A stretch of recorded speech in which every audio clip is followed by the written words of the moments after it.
क्या आपने कभी ऑब्जर्व किया है कि सन हमेशा ईस्ट में ही क्यों राइज होता है, वेस्ट में क्यों जाकर के डूब जाता है? क्या इसका उल्टा नहीं हो सकता है या कभी इसका उल्टा हुआ है कि कभी सन जो है कि वेस्ट में राइज हुआ हो और ईस्ट में जाकर के डूब गया हो?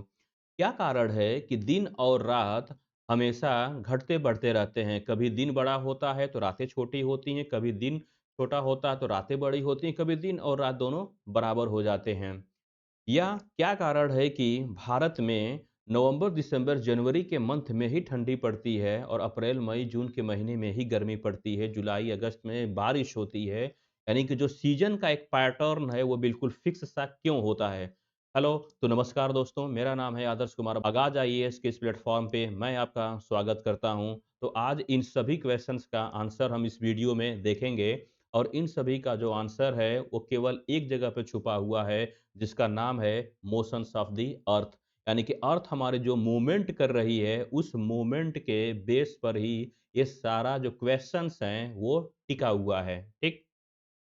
तो सबसे पहले हम ये देख लेते हैं कि अर्थ हमारी किस प्रकार से मूवमेंट करती है। तो अर्थ हमारी 2 प्रकार से मूवमेंट करती है। एक अपने एक्सिस पर ही वो घूमती रहती है, जिसको हम रोटेशन बोलते हैं। दूसरा होता है रिवॉल्यूशन, यानी कि वो अपने एक्सिस पर घूमने के अलावा सन के अराउंड भी घूम रही होती है। उसको हम क्या बोलते हैं तो रिवॉल्यूशन बोलते हैं। आइए वन बाय वन डीप में देखते हैं, थोड़ा डेप्थ में देखते हैं इसका क्या इम्पैक्ट होता है। तो सबसे पहले हम स्टार्ट करते हैं रोटेशन, और रोटेशन को समझने के लिए जो ये नीचे वाला फिगर है इसको समझना ज़रूरी है। इसका मैंने छोटा-सा पार्ट हमने लास्ट वीडियो में बता दिया है। कुछ पार्ट इसका बचा हुआ मैं यहाँ पर बता दे रहा हूँ। जैसे जो सन है सॉरी जो अर्थ है वो अर्थ वेस्ट से ईस्ट डायरेक्शन में क्या कर रही है? मूव कर रही है, रोटेट कर रही है। रोटेट अपने एक्सिस पर कर रही है। यहाँ पर ध्यान देने वाली बात ये है कि ये वेस्ट से ईस्ट के डायरेक्शन में जो इसका रोटेशन है, इसी कारण से जो सन होता है वो ईस्ट डायरेक्शन में क्या होता है?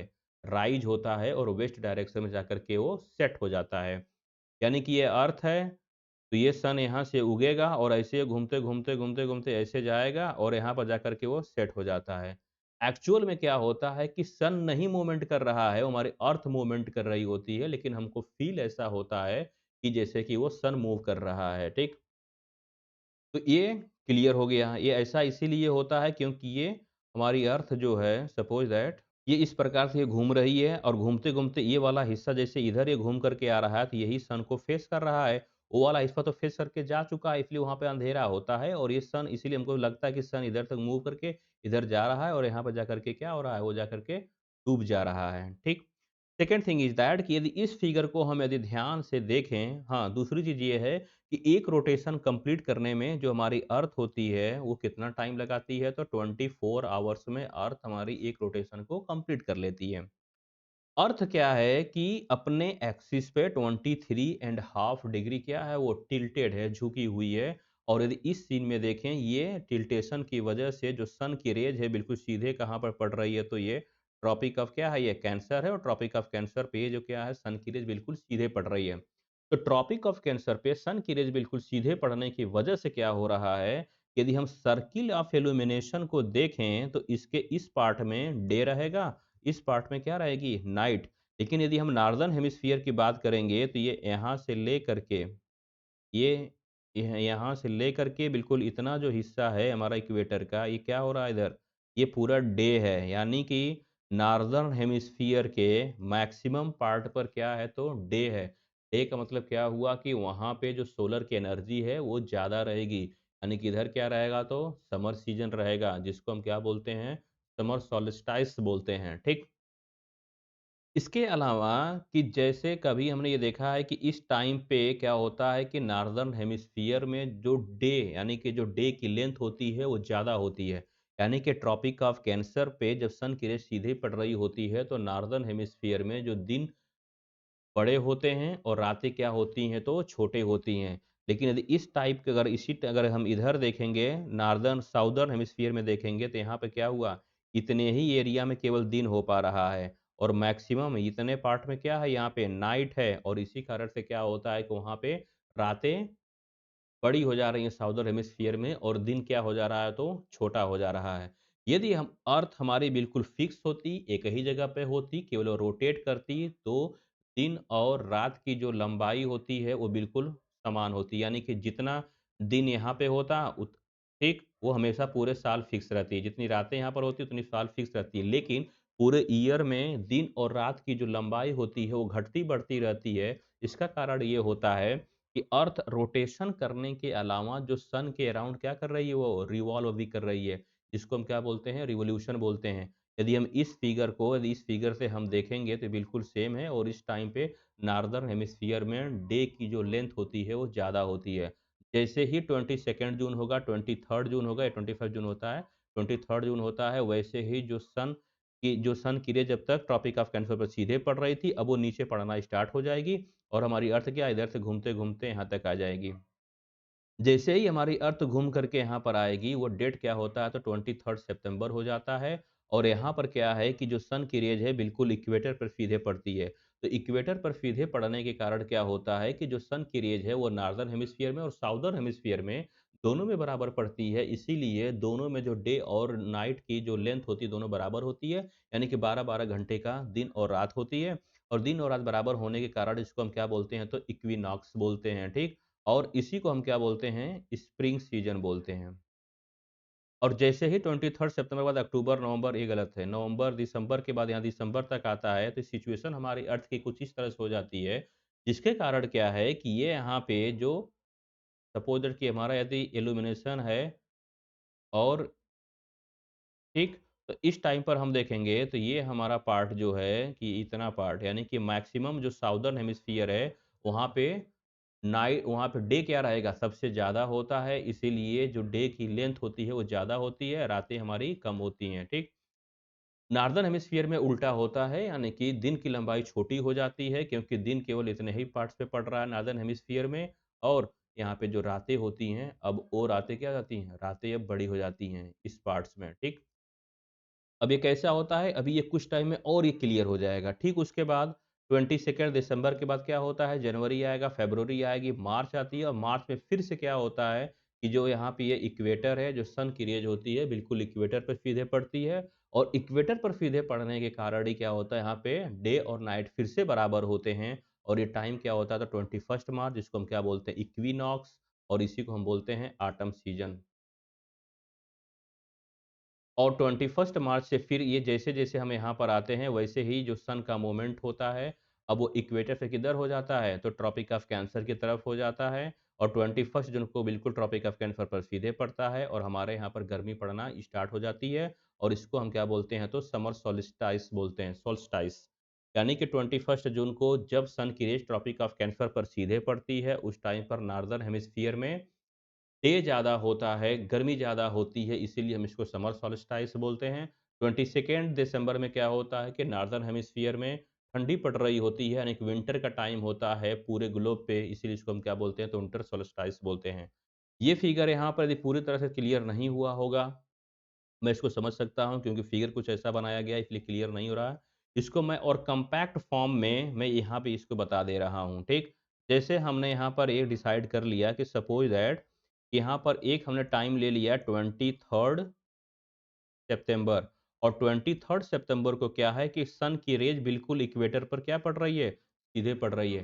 तो जब 23 सितंबर को सन की रेज़ बिल्कुल सीधे पड़ रही है, तो इस हेमिस्फीयर में, नॉर्दर्न में, साउदर्न में क्या होगा? दिन और रात बराबर होंगे। क्यों बराबर होंगे? क्योंकि सन की रेज़ बराबर अमाउंट में पहुँच रही है।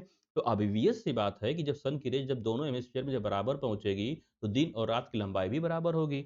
और जैसे ही ये सितंबर के बाद अक्टूबर आएगा, फिर सॉरी सितंबर के बाद यहाँ पर अक्टूबर आएगा, अक्टूबर में सन की रेज़ यहाँ आ जाएगी, नवंबर में यहाँ आ जाएगी, दिसंबर में यहाँ आ जाएगी, ठीक? तो जैसे ही सितंबर के बाद जैसे ही अक्टूबर में यहाँ आएगा, नवंबर यहाँ आएगा, पीछे का जो फिगर था यानी कि पिछली स्लाइड में जो फिगर था उसको मैं यहाँ पर कॉम्पैक्ट कर दे रहा हूँ और